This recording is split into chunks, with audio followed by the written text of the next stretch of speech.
بہت بڑی کامیابی ہے، کیسے دیکھتے ہیں، کیا کہیں گے؟ سپریم کورٹ کا نرنے آیا ہے، بہت اچھا فیصلہ ہے، غریبوں کے لیے بہت بڑا سہارا ہو گیا۔ جب مدھیہ پردیش کے اندر بلڈوزر چلا تھا، ایک اچنبھا معلوم ہوتا تھا اسے کہ ملک کا ماحول ایسا نہیں تھا۔ پھر وہ چیز چلنے لگی تو ہم کورٹ میں چلے گئے۔ سب سے پہلے جمعیت علماء ہی کورٹ میں گئی تھی۔ ہمیں اس بات کی خوشی ہے کہ ہم نے جس چیز کو کورٹ کے اندر پیش کیا تھا، اور حقیقت یہ ہے کہ دائیں بائیں ہر طرف لگتا تھا کہ کہیں ان غریبوں کو پناہ نہیں مل سکے گی، ایسے وقت میں ہم نے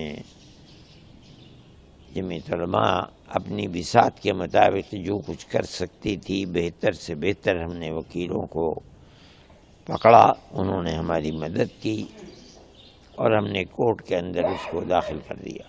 اس کے بعد لوگ آئے، چلتے رہے۔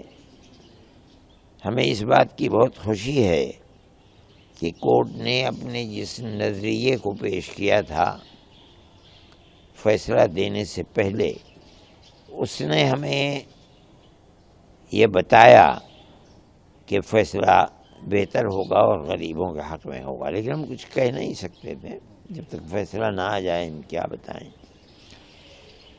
یہ اللہ کی قدرت کا کرشمہ ہے کہ ان غریبوں کے حق میں فیصلہ آ گیا۔ ہم سمجھتے ہیں کہ اس کے اندر ہندو مسلمان دونوں تھے جن کے گھروں کو گرایا گیا، لیکن یہ ایک حقیقت ہے کہ 95% مسلمان ہی تھے جن کے گھروں کو گرایا جا رہا تھا۔ اور اگر یہ سلسلہ سپریم کورٹ کا اس فیصلے کے ساتھ نہ ہوتا تو نہیں کہا جا سکتا کہ کتنے گھروں کو گرایا جا سکتا تھا۔ اچھا، آسام گورنمنٹ کے اندر یہ سلسلہ اور جگہوں کے مقابلے میں زیادہ ہے۔ وہ کسی بھی جگہ پورے گاؤں مسلمانوں کو گرا دیتے ہیں اور بس ایک بات کہہ دیتے ہیں کہ یہ زمین تمہاری نہیں ہے۔ 100 سال سے 90 سال سے وہاں لوگ رہ رہے ہیں، گورنمنٹ کو معلوم ہے، گورنمنٹ نے بجلی دے رکھی ہے ان لوگوں کو، ان لوگوں کے کیس ہیں ان کے سامنے، وہ دیتے ہیں، چلاتے۔ اس کے باوجود بس ایک بات کہہ دی کہ ہم ان کو اجاڑ دیں گے، اس لیے یہ جنگل کی زمین کے اوپر ہے۔ ان کو موقع ملنا چاہیے۔ یہ بات بہت مضبوط ہے کہ بھئی تم 15 دن کا موقع دو، اس کے اندر وہ کورٹ جائیں گے۔ یہ 15 دن ہو سکتا ہے کہ وہ اس کو 15 مہینے تک کھینچ دیں، اور ہو سکتا ہے کہ 15 دن کے بعد گورنمنٹ کا فیصلہ ان کے حق میں آ جائے، لیکن یہ کسی کو موقع ہی نہیں دیتے ہیں۔ وہی صورت جو آسام کے اندر سالوں سے چل رہی تھی، وہی صورت یو پی اور مدھیہ پردیش اور اب دوسرے صوبوں کے اندر چلنے لگی۔ ابھی قریب میں بہرائچ لکھنؤ کے قریب ہے، وہاں کی صورتحال یہی ہو گئی۔ غریب آدمی جس کے پاس کوئی راستہ رہتا ہے تب تک وہ لڑتا ہے، جب راستہ نہیں رہتا ہے تب وہ جاتا ہے کورٹ کے اندر۔ ہم نے یہ دیکھا کہ ہائی کورٹ کے اندر موقع ملتا ہے ہمیں، لیکن چونکہ یہ پورے ملک کا مسئلہ تھا اس لیے ہم ہائی کورٹ کو چھوڑ کر کے سپریم کورٹ کے اندر چلے گئے۔ ہم اللہ کا شکر ادا کرتے ہیں کہ سپریم کورٹ کا فیصلہ جمعیت علماء کے حق میں آ گیا۔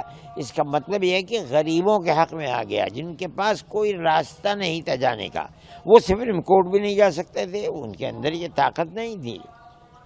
جمعیت علماء چونکہ جاتی ہے اور ہم نے بہتر سے بہتر جو وکیلوں کی خدمات ہو سکتی ہیں ہم نے وہ لی، انہوں نے ہماری مدد کی، اور یہ اللہ کا شکر ہے کہ فیصلہ ان غریبوں کے حق میں آ گیا۔ جمعیت علماء کے لیے یہ بڑی سرخروئی کی بات ہے، خوشی کی بات ہے۔ ہم اللہ کا شکر ادا کرتے ہیں کہ اس نے ہمیں اس سلسلے کے اندر غریبوں کی مدد کرنے کے لیے ہماری مدد کی ہے۔ ہم یہ سمجھتے ہیں کہ اب آئندہ آنے والے زمانے کے اندر یہ مسئلہ ختم ہو جائے گا۔